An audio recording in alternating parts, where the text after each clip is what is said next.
Again, good morning, dear students. Now we will discuss about types of curriculum. Types of curriculum. The first classification we will be discussing now. So, the type of curriculum, according to Olivia Bevis, there are four types of curriculum, and this is related to nursing curriculum. Okay, in nursing curriculum, there are four type of curriculum according to Olivia Bevis. So, the first one is legitimate curriculum. The second one is illegitimate curriculum. The third one is hidden curriculum. And the fourth one is null curriculum. So these are the four types of curriculum, nursing curriculum according to Olivia Bevis. So we can discuss it one by one in detail. First we can see legitimate curriculum.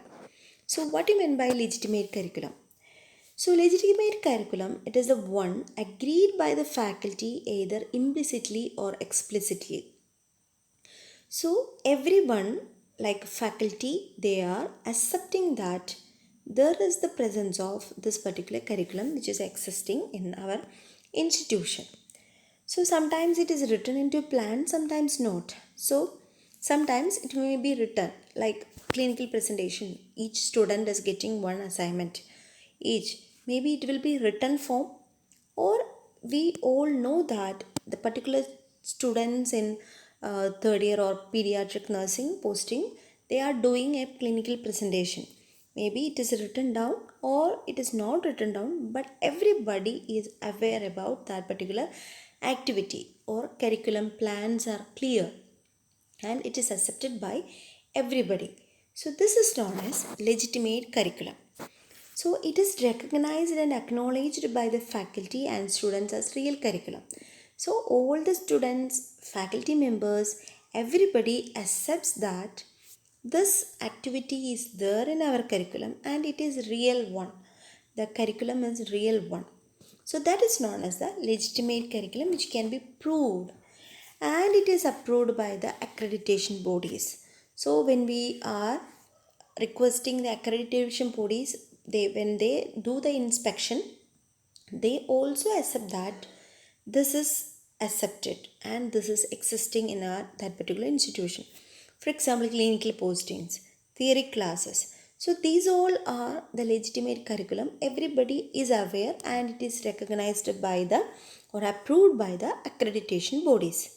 So the first curriculum is known as the legitimate curriculum.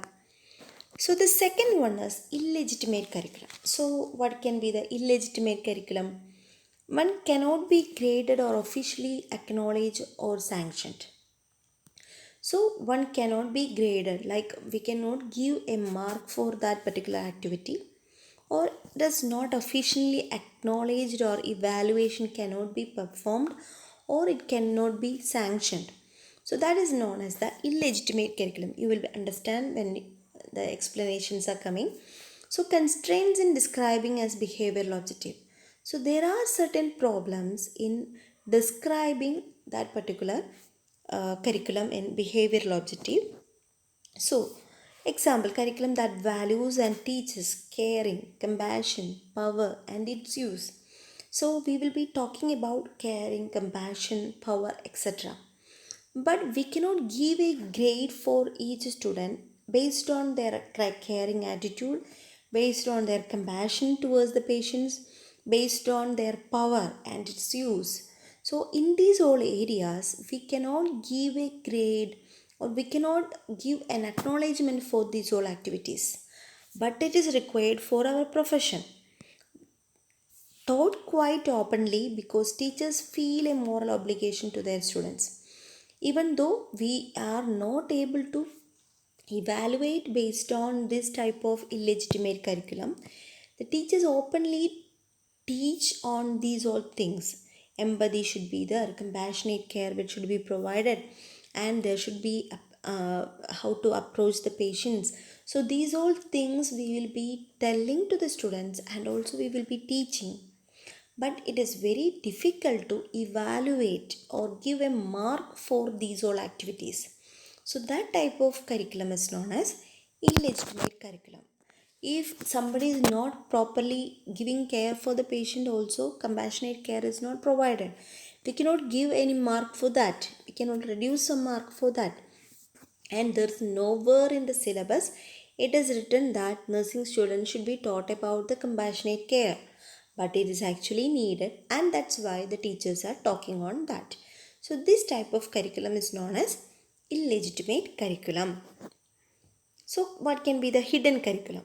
So hidden curriculum in which we are unaware of the messages given by the way we teach, the priorities we set, the type of methods we use, and the way we interact with the students. So here the teachers are unaware about the messages which is passed from the teacher to the students. So this type of curriculum is known as hidden curriculum.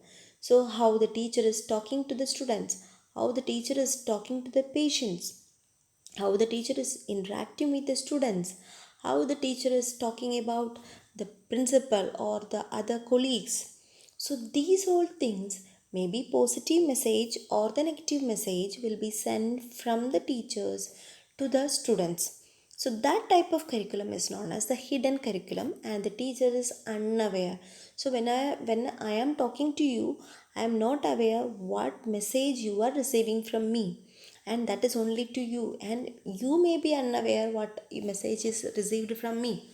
So that type of curriculum is known as hidden curriculum.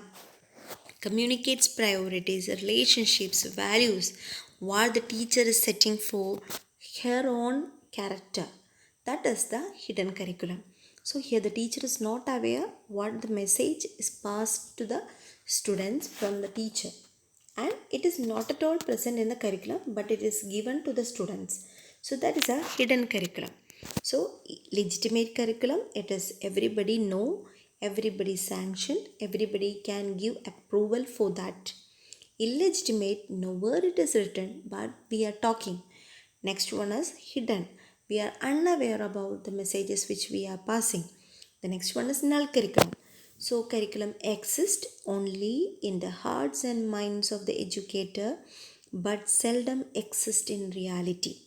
So we are talking about so many activities we want to plan, but nothing is happening in the reality. That is known as the null curriculum. So we frequently say about critical thinking, inquiry, intellectual development. These all things should be there when we are teaching the students. We will tell, but nothing will happen, or no assignments will be given to the students for improving these all activities. So that is about the null curriculum. We would like to teach it, but rarely we raise questions on this. So this is known as the null curriculum. So hope you all are clear about the things what we discussed. So till now we discussed about the type of curriculum according to Olivia Bevis, and the four types are the first one was legitimate curriculum, the second one was illegitimate curriculum, the third one was hidden curriculum, and the fourth one is null curriculum. Hope you all understood the topic. Thank you.